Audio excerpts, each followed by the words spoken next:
બીરબલની ખીચડી। મારી ચેનલ માં નવા છો તો મારી ચેનલને લાઈક કરો, શેર કરો, સબસ્ક્રાઇબ કરો, ધન્યવાદ। શિયાળાની ઋતુ હતી। બાદશાહ અકબર બીરબલ અને બીજા મંત્રી સાથે તેના બગીચામાં લટાર મારતો હતો। ચાલતી વખતે બાદશાહ અકબરે તેના મંત્રીને કહ્યું, આ વર્ષે ખૂબ જ ઠંડી પડી રહી છે। મહેલની બહાર જતી વખતે પણ ઠંડીને કારણે તારી હાલત ખરાબ થઈ રહી છે।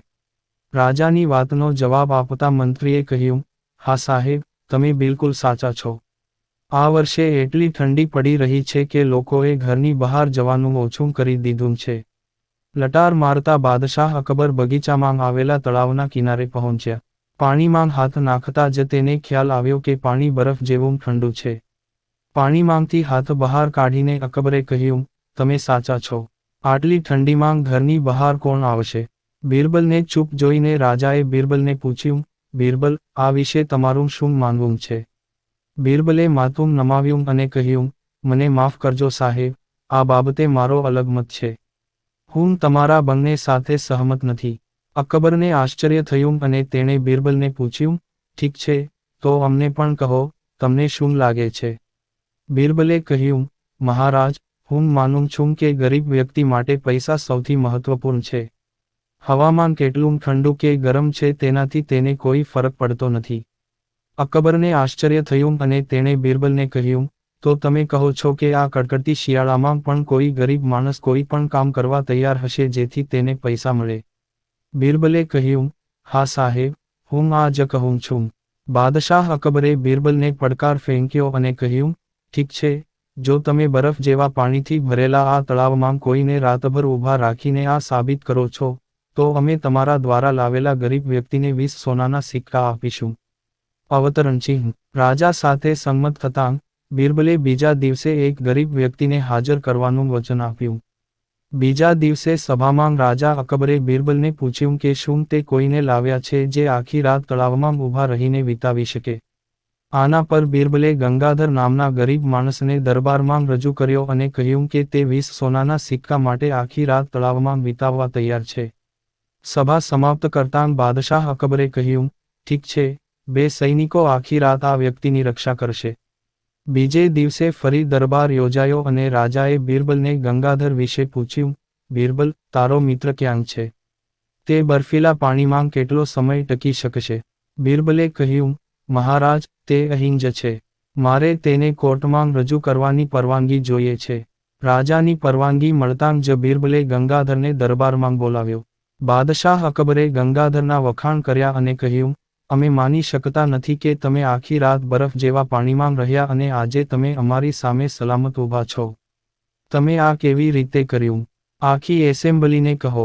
ગંગાધરે કહ્યું, મહારાજ, શરૂઆતમાં તો બહુ મુશ્કેલ હતું, પણ થોડા સમય પછી મહેલની એક બારીમાં દીવો બળતો જોયો। મેં આખી રાત એ દીવાને જોતાં વિતાવી। બાદશાહ અકબર ચોંકી ગયો અને બોલ્યો, આ વિશ્વાસઘાત છે, તેં આખી રાત અમારા મહેલના સળગતા દીવાની ગરમીમાં વિતાવી।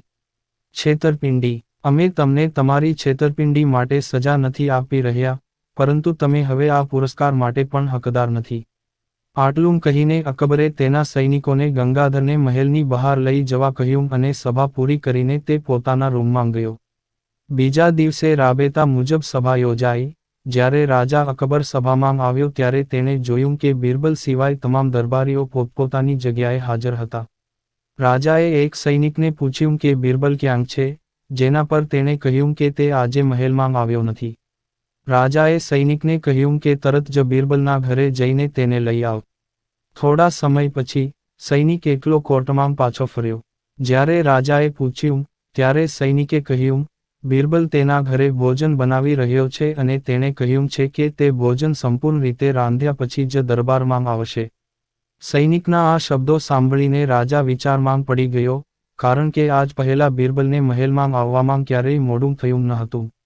અકબરને થોડી શંકા થઈ અને તેણે બીરબલના ઘરે જવાનું નક્કી કર્યું।